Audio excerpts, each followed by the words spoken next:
Hi friends, Iran Israel యుద్ధం ప్రస్తుతం అయితే టెంపరీగా ఆగింది. అయితే అసలు ఇరాన్ కానీ ఇజ్రాయెల్ కానీ ప్రకటించక ముందే డొనాల్డ్ ట్రంప్ ముందుగా ఎగేసుకొని వచ్చి ట్వీట్ పెట్టాడు. అదే తన ట్రూత్ మెసేజ్ పెట్టాడు. ఆపరేషన్ బషరత్ అల్ఫాత్ అనే పేరుతో ఇరాన్ ప్రతీకార దాడులు చేపట్టింది. కానీ చాలా బలహీనంగా ఇరాన్ ప్రతిస్పందించింది. మొత్తం ఇరాన్ 14 క్షిపణులు ప్రయోగిస్తే వాటిలో 13 మిసైళ్లను మేము అడ్డుకున్నాము. మిగిలిన ఒక్క మిసైల్తో పెద్దగా ప్రమాదం లేదని చెప్పి దాన్ని లైట్ తీసుకుని వదిలేశాము. అయితే ఇజ్రాయెల్ చేపట్టినటువంటి దాడులతో ఖతార్లో ఉన్న పౌరులకు ఎలాంటి ప్రాణ నష్టం జరగలేదు, ఆస్తి నష్టం జరగలేదు అన్నట్టు ఇరాన్కు నేను చాలా థ్యాంక్స్ చెప్తున్నానబ్బా. ఎందుకో తెలుసా, ముందే హెచ్చరికలు జారీ చేశారు. ప్రతీకార దాడులు చేస్తాము అమెరికా మీద అన్నారు. దాంతో మేము అప్రమత్తం అయ్యాం. అందువల్ల ఎవరూ ప్రాణాలు కోల్పోలేదు, గాయపడలేదు. ఇకనైనా సరే ఇరాన్ తన సిద్ధాంతాలు, తన విధానాలు మార్చుకొని శాంతి వైపు అడుగులు వేస్తుంది అని చెప్పి నేను ఆశిస్తూ ఉన్నాను. అయితే ఇజ్రాయెల్ కూడా శాంతి ఒప్పందం కుదుర్చుకోవాలి, దీన్ని కూడా నేను ప్రోత్సహిస్తూ ఉన్నాను. ఇట్లా ట్రంప్ ఫస్ట్ ఒక ట్రూత్ మెసేజ్ పెట్టాడు. ట్రూత్ అంటే నిజం అని చెప్పి అనుకోకండి. ట్విట్టర్ వాడాడు ట్రంప్, ఎందుకంటే ట్విట్టర్లో నుంచి ట్రంప్ని గెంటేశారు. అందువల్ల ట్రూత్ అనే మరొక సోషల్ మీడియా మెసేజింగ్ సిస్టమ్ లాంటిది అనుకోండి, అలాంటిది ఉపయోగించుకుంటూ ఉన్నాడు. సో అందులో వెంటనే ఇంకొక మెసేజ్ పెట్టాడు. ఆపేషా, యుద్ధం ఆపేషా అని చెప్పి పెట్టాడు. గత 12 రోజుల నుంచి జరుగుతున్న యుద్ధానికి ముగింపు పలికేషా. ఇజ్రాయెల్ ఇరాన్ కాల్పుల విరమణ ఒప్పందం దానికోసం నా దగ్గరికి వచ్చాయి. 2 దేశాలు నా కాళ్ల బేరానికి వస్తే నేనే యుద్ధం ఆపా. ఈ టైపులో మనోడు మెసేజ్ల మీద మెసేజ్లు పెడుతూ ఉన్నాడు. అయితే మొత్తానికి యుద్ధానికి ఒక టెంపరీ అంటే ముగింపు అనాలో కామానాలో మనకు తెలియదు. అది అయితే ఇది యుద్ధం ఆగడం అనాలా, టెంపరీగా ఆగిందనాలా మనకు తెలియదు. కానీ ప్రస్తుతం తాత్కాలికంగా ఒక విరామం అయితే వచ్చింది. సరే ఆగింది అని చెప్పి అనుకుందాం మనము. దీనివల్ల ప్రపంచానికి లాభం అండి. యుద్ధాలు ఎక్కువ కాలం కొనసాగితే ప్రపంచానికి చాలా నష్టం ఉంటుంది. ఈరోజు ఉదయం కూడా మనం ఒక వీడియో పెట్టుకున్నాం. ఒకవేళ అమెరికా గనక ఆఫ్ఘనిస్తాన్తోనూ ఇరాక్తోనూ బిహేవ్ చేసినట్టు అక్కడ ఉపయోగించినటువంటి వ్యూహాలు ఇరాన్లో గనక ఉపయోగించి ఇరాన్లో ఉండే ప్రభుత్వాన్ని కూలదోసేంత వరకు యుద్ధం చేస్తాము అని గనక అమెరికా యుద్ధరంగంలోకి దిగిందంటే అఫ్కోర్స్ ఇరాన్ ఓడిపోతుంది, అందులో సందేహం లేదు. కానీ ఆ తర్వాత మరో 20 ఏళ్ల పాటు అమెరికా ఓడిపోతూనే ఉంటుంది. యుద్ధంలో ఓడిపోదు, ఆర్థికంగా దిగజారిపోతుంది. ఎందుకంటే ఏదైనా ఒక దేశం మీద యుద్ధం చేసి ఆ దేశం మీద గెలిచినప్పుడు ఒకప్పుడు పాతకాలంలో రాజులు ఏం చేసేవాళ్ళు, తమకు సంబంధించిన వాళ్లను అక్కడ పెట్టేవాళ్ళు. ఒక సామంత రాజ్యంలాగా దాన్ని తయారు చేసేవాళ్ళు. తమకు బాగా నమ్మకస్తులుగా పనిచేసినటువంటి సైన్యాధ్యక్షులను, ఇతర సామంత రాజులను అక్కడ ఆ ప్రాంతంలో రాజుగా పెట్టేవాళ్ళు. సేమ్ ఈ రాజు దగ్గర ఉన్నటువంటి రాజ్యాంగం అంతా కూడా అక్కడ అమలయ్యేది. అట్లా ముందుకెళ్తూ ఉండేవాళ్ళు. కానీ ఇది రాజుల కాలం కాదు కదా. ఇప్పుడు మొత్తం ప్రపంచం అంతా మారిపోయింది. సో ఇప్పుడు ఏ దేశం మీదైనా సరే యుద్ధం చేసి ఆ దేశంలో ఉండే ప్రభుత్వాలు వాటన్నిటిని కూలదోసి ఆ దేశాన్ని మొత్తం చేతుల్లోపలికి తీసుకున్నారనుకుందాం, హస్తగతం చేసుకున్నారనుకుందాం. తర్వాత ఏంటి అనే ప్రశ్న వస్తుంది. తర్వాత ఏంటి, ఏం చేయాలి? ఒకప్పుడంటే బ్రిటిష్ వాళ్ళందరూ వచ్చి ఆక్రమించుకొని మొత్తం వాళ్లకు సంబంధించిన రాజ్యాంగాన్ని అమలు చేసి వాళ్లకు సంబంధించిన మెథడ్స్ అన్ని ప్రవేశపెట్టి మత మార్పిళ్లు చేసి కాన్వెంట్లు పెట్టి వాళ్ళది చాలా పెద్ద లెవెల్ తతంగం అదంతా కూడా. సో ఇప్పుడు జరుగుతున్నటువంటి తతంగానికి అప్పుడు జరిగినటువంటి తతంగానికి పోలికే లేదు. ఇప్పుడు ఒకవేళ ఇరాన్ని కనుక స్వాధీనం చేసుకుంది అనుకుందాం, ఆ తర్వాత ఏం చేయాలి? అమెరికా వాళ్ళని తీసుకొచ్చి అక్కడ కూర్చోబెడతాము తెల్లవాళ్ళని ఒక అధ్యక్షుడిగానో ప్రధానమంత్రిగానో అంటే ఇరాన్లో ఉండే ప్రజలు ఊరుకుంటారా? ఊరుకోరు. ప్రజల మీద యుద్ధం ఎలా చేస్తాడు? ప్రజలను ఎలా కన్విన్స్ చేస్తాడు? That's impossible. సో అప్పుడు మళ్ళీ ఏం చేస్తారు? ఇరాన్లోనే ఒక నాయకుడిని ఎవరినో తయారు చేసుకోవాలి. వీళ్ళకి బాగా నమ్మకంగా ఉండే విధంగా ఒక నాయకుడిని తయారు చేసుకొని ఆ నాయకుడిని అక్కడ కూర్చోబెట్టాలి. అది కూడా ఎలా కూర్చోబెడతారు? మామూలుగా కూర్చోబెట్టారనుకోండి, అది రాచరికంలాగా అయిపోతుంది. సేమ్ ఇంతకుముందు ఇరాన్లో ఏముందో అలాగే అవుతుంది. మళ్ళీ డెమోక్రసీ తీసుకురావాలి, ఎన్నికలు నిర్వహించాలి. అదంతా ఎవరు చేయాలి? ఇరాన్లో ఉన్నటువంటి ప్రజలకు ఎన్నికలు ఈ విధంగా నిర్వహించడం గురించి కానీ ఆ మైండ్ సెట్టే ఉండదు. ఆ మైండ్ సెట్ మొత్తం అమెరికా అక్కడ ప్రవేశపెట్టాలి.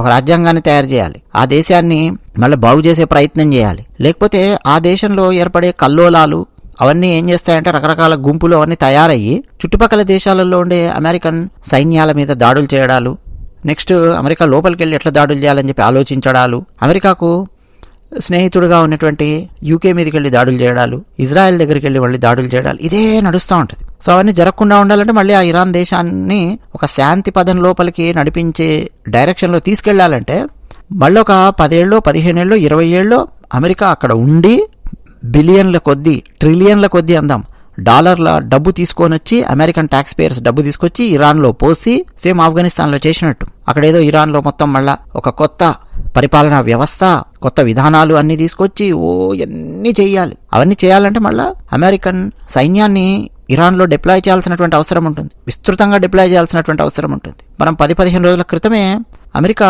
ఆఫ్ఘనిస్తాన్ యుద్ధంలో చేసినటువంటి తప్పు గురించి మనం మాట్లాడుకున్నాం. ఒసామా బిన్ లాడెన్ని వేసేయాల్సిందే, పట్టుకోవాల్సిందే.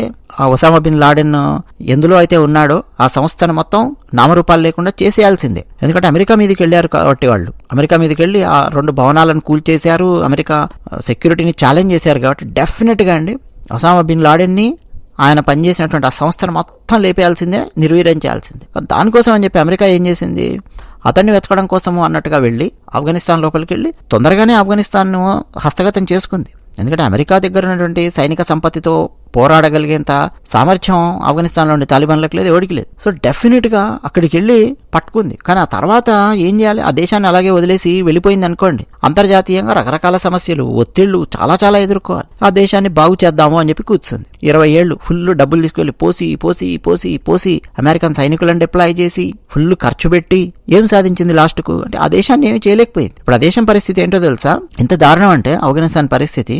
అంతకు ముందేమో అక్కడ తాలిబాన్ పరిపాలన, ఒక 20 ఏళ్ల పాటు ఇండైరెక్ట్ గా అమెరికా పరిపాలన, అంటే అక్కడ ఎన్నికలు నిర్వహించారు, కూర్చోబెట్టారు. అంటే ఇండైరెక్ట్ గా అమెరికా ఏమనుకుంటుందో, ఏ విధంగా ఒక దేశం ఉంటే బాగుంటుంది అని అమెరికా అనుకుంటుందో ఆ విధంగా అక్కడ స్కూల్ సిస్టము, ఎడ్యుకేషన్ సిస్టము, మొత్తం అన్ని కాలేజ్ సిస్టమ్ కానీ అన్ని తయారు చేసి పెట్టింది. డెమోక్రసీ తీసుకురావాలని ప్రయత్నం చేసింది, అన్నీ చేసింది. దానికి చాలా పైసలు కావాలి, పైసలు పెట్టింది. లాస్ట్కి ఏమైందో తెలుసా, హ్యాండిల్ చేయలేక అమెరికా ఎన్ని సంవత్సరాలు హ్యాండిల్ చేయాలరా బాబు దీన్ని అని చెప్పి చేతులు ఎత్తేసి అక్కడి నుంచి వెళ్ళిపోయింది. ఆఖరకు ఆఫ్ఘనిస్తాన్లో ఉండే ఆ సైన్యానికి ట్రైనింగ్ కూడా ఇచ్చింది అమెరికా, ఆయుధాలు కూడా ఇచ్చింది అమెరికా. లాస్ట్కి ఏంటో తెలుసా పరిస్థితి, తాము ఇచ్చినటువంటి ఆయుధాలను, తుపాకులను కూడా వదిలేసి ఓ దండం పెట్టి వెళ్ళిపోయినటువంటి పరిస్థితి అమెరికా. ఎందుకంటే ఎంత ఎక్కువ కాలం ఆఫ్ఘనిస్తాన్లో ఉంటే అంత ఎక్కువ కాలం అమెరికన్ ట్యాక్స్ పేయర్స్ యొక్క డబ్బు అక్కడ పోయాల్సి వస్తుంది. మరి ఈ తెలివి ముందెందుకు లేదు, 20 ఏళ్ల క్రితం ఎందుకు లేదు, 18 ఏళ్ల క్రితం ఎందుకు రాలే, 15 ఏళ్ల క్రితం ఎందుకు రాలే, ఆలోచించండి. ఇట్లా తప్పులే అనమాట. ఇరాక్లో అదే సమస్య వచ్చింది. సో ఆ తప్పు ఇప్పుడు చేయకూడదు అని అయితే అమెరికా డిసైడ్ అయ్యింది. అంటే గుణపాఠాలు నేర్చుకుంది, లెసన్స్ లెర్న్డ్ అంటాం. సో ఇప్పుడు ఇరాన్ మీదికి వెళ్ళి B-2 బాంబర్స్తో బంకర్ బస్టర్స్ను ప్రయోగించి అణ్వాయుధ స్థావరాల మీద బాంబుల వర్షం కురిపించినటువంటి అమెరికా ఇమ్మీడియట్ గా ఆపేసింది. అంటే ఇంకా ముందుకు ఎక్స్టెండ్ చేయాలి అని చెప్పి అనుకోవడం లేదు అన్న మెసేజ్ పదే పదే ఇచ్చారు. చాలా జాగ్రత్తగా గమనించాలండి ఇదంతా కూడా. నిజానికి ఇప్పుడు అమెరికా తీసుకున్నటువంటి నిర్ణయం కానీ, ఈవెన్ ఇజ్రాయెల్ తీసుకుంది నిర్ణయం అంటే అమెరికా చెప్పిన నిర్ణయం ఇజ్రాయెల్ తీసుకుంటుంది, ఇద్దరు కలిసి తీసుకుంటారు. నిర్ణయం చాలా మంచి నిర్ణయం. ఎందుకంటే అమెరికా ఎక్కువ కాలం కొనసాగించాలి యుద్ధము అనుకుంటే డెఫినెట్ గా కొనసాగుతుంది, ఓడిపోతుంది ఇరాన్. కానీ కొనసాగించదలుచుకోలేదు వాళ్ళు. ఈవెన్ అమెరికా ఉపాధ్యక్షుడు ఆయన చాలా చాలా సెన్సిబుల్ గా, కామన్ సెన్స్ తో మాట్లాడతారు. ఆయన జేడీ వ్యాన్స్ చాలా చక్కగా మాట్లాడారు. ఆయన ఎక్కువగా మేము యుద్ధాన్ని ఎస్కలేట్ చేయాలని చెప్పి మేము అనుకోలేదు, అణ్వాయుధ స్థావరాల మీద దాడి చేయాలనుకున్నాము, ఆ అణ్వాయుధాలన్నింటినీ మొత్తం ఆ శిథిలాల కింద భూస్థాపితం చేసి పారేయాలని చెప్పి అనుకున్నాము, అదే చేశాము. అంతే తప్ప మేము యుద్ధం చేయాలి, యుద్ధం ఎక్కువ కాలం కొనసాగించాలని చెప్పి మేము అనుకోలేదు అని చెప్పి మాట్లాడారు ఆయన. సో ఫైనల్ గా యుద్ధానికి ఒక టెంపరరీ విరామమో లేదో ఆగిపోవడమో జరిగింది ఇరాన్ ఇజ్రాయెల్. ఒక్కసారి మీరు మన భారత ప్రభుత్వం ఆపరేషన్ సింధూర్ చేపట్టినప్పుడు నరేంద్ర మోదీ గారు మాట్లాడిన మాటలు, రాజ్నాథ్ సింగ్ గారు మాట్లాడిన మాటలు, మన భారత ఆర్మీ ఉన్నతాధికారులు మీడియా ముందు మాట్లాడినటువంటి మాటలు, ఇవన్నీ ఏమున్నాయి చెప్పండి. ఆ మాటలు, మేము ఎస్కలేషన్ మోడ్లో వెళ్ళటం లేదు, పాకిస్తాన్ మీద ఆపరేషన్ సింధూర్ తీవ్రవాదుల మీద చేస్తున్నాము, తీవ్రవాదులను లేపేస్తున్నాం, తీవ్రవాద స్థావరాలను లేపేస్తున్నాం, తీవ్రవాదులకు ట్రైనింగ్ ఇచ్చే ఆ క్యాంపులు ఉన్నాయే వాటిని మేము లేపేస్తున్నాం, వాటిని లేపేశాము. ఎందుకంటే మా పహల్గాం మీద వీళ్ళు దాడి చేశారు. వచ్చి దాడి చేసిన వాళ్ళను, ఆ కుక్కలను పంపించింది ఎవరు, ఇదిగో ఫలానా ఫలానా సంస్థలు, ఆ ఫలానా సంస్థలను లేపేశాము. అంతే తప్ప పాకిస్తాన్ మిలిటరీ మీద మేము దాడి చేయలేదు, పాకిస్తాన్ ఆర్మీ మీద దాడి చేసే ఉద్దేశము లేదు, పాకిస్తాన్ మీద యుద్ధం చేసే ఉద్దేశము లేదు, పాకిస్తాన్లో ఉండే సామాన్య ప్రజల మీద బాంబుల వర్షం కురిపించే ఉద్దేశం భారతదేశానికి లేదు అని పదే పదే చెప్పింది భారతదేశం. మీరు గమనిస్తే ఆ ఉపయోగించిన పదాలు కూడా అలా ఉన్నాయన్నమాట. టార్గెట్ స్పెసిఫిక్, ఫలానా లక్ష్యాలు పెట్టుకున్నాం, ఇవి మా లక్ష్యాలు, ఆ లక్ష్యాలను లేపేశాం, ఇది చెప్పింది భారతదేశం. అయితే ఆ తర్వాత పాకిస్తాన్ ఊరుకోదు కదా, డెఫినెట్ గా అటువైపు నుంచి కాల్చడాలు, పెద్ద పెద్ద ట్యాంకులు తీసుకొచ్చి కాల్చడాలు, దానివల్ల కొంతమంది బార్డర్లో సామాన్యులు మరణించడాలు మనం చూడొచ్చు మన వైపు. సో డెఫినెట్గా భారతదేశం ఏం చేసింది, ఓహో నువ్వు ఈ పనులు చేస్తున్నావా, టర్కీ నుంచి తెచ్చిన డ్రోన్లను ఉపయోగిస్తున్నావా, ఓకే, అయితే ఇప్పుడు మా పవర్ ఎలా ఉందో మేము చూపిస్తామని చెప్పి మన భారతదేశం నిర్మించుకున్నటువంటి డోమ్ పవర్ ఎలా ఉందో మనం చూపించాం. ఇన్ఫ్యాక్ట్ చెప్పాలంటే ఇజ్రాయెల్లో ఉన్నటువంటి డోమ్ కూడా మధ్య మధ్యలో ఫ్లాప్ అయిన పరిస్థితి, 100% సక్సెస్ కాలేదు ఇజ్రాయెల్ నిర్మించినటువంటి డోమ్, ఐరన్ డోమ్. ఇరాన్ వాళ్ళ కొన్ని మిసైల్స్ వెళ్ళి ఇజ్రాయెల్లో ఉండే కొన్ని భవనాలను కుప్పకూల్చాయి. అంటే ఎక్కువ మిసైల్స్ వచ్చినప్పుడు హ్యాండిల్ చేయలేకపోయింది ఇజ్రాయెల్. బట్ చాలా దేశాలతో పోలిస్తే చాలా అద్భుతంగా సక్సెస్ అయ్యింది ఇజ్రాయెల్, కానీ 100% కాల. కానీ మన భారతదేశం నిర్మించినటువంటిదండి సుదర్శన చక్ర వ్యవస్థ S-400తో 100% సక్సెస్ అయ్యింది. ఢిల్లీ మీదికి పాకిస్తాను ఒక పెద్ద భయంకరమైన మిసైల్ని పంపిస్తే దాన్ని బార్డర్లోనే ఫైండ్ అవుట్ చేసి దాన్ని నిర్వీర్యం చేసి పారేసింది భారతదేశం. అంతేకాకుండా పాకిస్తాన్ లోపలికి వెళ్ళి వాళ్ళ మిలిటరీ బేసులను మొత్తం ధ్వంసం చేసి పారేసింది, రాడార్ వ్యవస్థను ధ్వంసం చేసి పారేసింది. సో మా యుద్ధ విమానాలు ఎప్పుడు కావాలంటే అప్పుడు పాకిస్తాన్ లోపలికి వచ్చేస్తాయి, ఎప్పుడు కావాలంటే అప్పుడు మీ యుద్ధ విమానాలను బేసులను ధ్వంసం చేసి పారేస్తాయి. ఇదే కాదు, సింధు జలాలను ఆపడం ద్వారా కూడా నీ గొంతు ఎండిపోయే విధంగా, నీ పొలాలు ఎండిపోయే విధంగా మేము చేయగలము. ఇంత బలంగా మెసేజ్ ఇచ్చింది భారతదేశం. ఈ యుద్ధాన్ని ఎక్కువ ఎస్కలేట్ అయ్యేలా చేయలేదు నరేంద్ర మోదీ గారు. ఆ టైంలో నరేంద్ర మోదీ గారిని చాలామంది విమర్శించిన వాళ్ళు ఉన్నారు. మీకు గుర్తుందా? అతిమూత్రంగాళ్ళు, ఆత్రంగాళ్ళు అని చెప్పి నేను పదాలు వాడాను.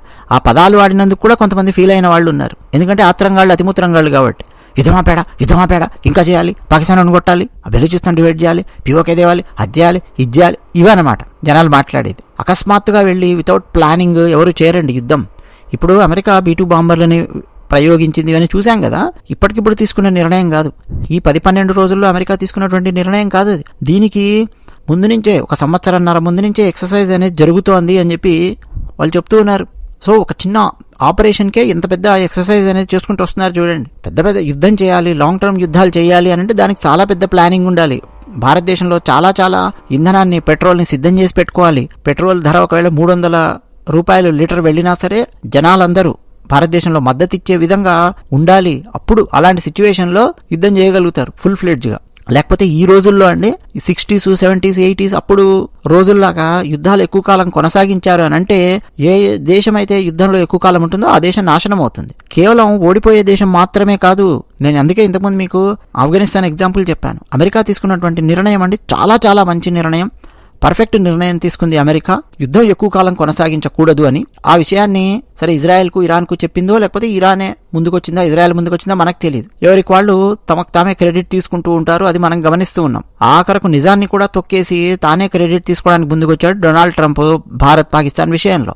సో అందువల్ల మనకు తెలియదు. ఇప్పుడు ఇరాన్ మీడియా ఏం ప్రకటించిందంటే, నేను ఇరాన్కి సంబంధించినటువంటి ఒక ఛానల్ నేను చూశాను. అందులో వాళ్ళు ఏం చెప్తున్నారంటే, ఇజ్రాయెల్ భయపడింది, కళ్ళబేరానికి వచ్చింది, నెక్స్ట్ మేము ఖతార్ మీద, చుట్టుపక్కల ముస్లిం దేశాలు ఉన్నాయి కదా, ఆ దేశాలలో అమెరికన్ బేస్ల మీద మేము దాడి చేయబోతున్నాము అన్న విషయం తెలిసి, అమెరికా పరుగు పోతుందని చెప్పి తెలిసి ఇట్లా ఇజ్రాయెల్ కళ్ళబేరానికి వచ్చేలాగా అమెరికా చేసిందని సంథింగ్ ఇట్లా వాళ్ళు మాట్లాడుతున్నారు. అంటే తాము వెళ్ళలేదు సీజ్ ఫైర్కి, అమెరికా అండ్ వీళ్ళే వెళ్ళారు అన్నట్టుగా ఇరాన్ వాళ్ళు మాట్లాడుతున్నారు. డొనాల్డ్ ట్రంప్ ఏమో ఇద్దరు కాళ్ళబేరానికి నా దగ్గరకు వచ్చారు, సో నేను వాళ్లకు ఫ్రెండ్షిప్ చేశాను, నాకు నోబెల్ ప్రైజ్ ఇవ్వండి అన్న కోణంలో ఈయన వెళ్తున్నాడు. ఏది ఏమైనా యుద్ధాన్ని ఆపడం మాత్రం మంచిది, అది ప్రపంచానికి లాభము. ఎవడెవడు కొట్టుకు చచ్చినా ఈరోజు ప్రపంచంలో దాని ఇంపాక్ట్ ప్రపంచంలోని చాలా దేశాల మీద, అందులోనూ అద్భుతంగా ఎదుగుతున్నటువంటి మన భారతదేశం లాంటి దేశం మీద పడుతుంది. దాన్ని అవాయిడ్ చేశారు. ఇప్పుడు ఈ యుద్ధాన్ని ఆపడం ద్వారా ఎవరు ఆపారు, ఎందుకు ఆపారు, ఏంటి అన్నది సరే ఆ ముగ్గురిని తేల్చుకొనివ్వండి. అదే విషయం. ధన్యవాదాలు.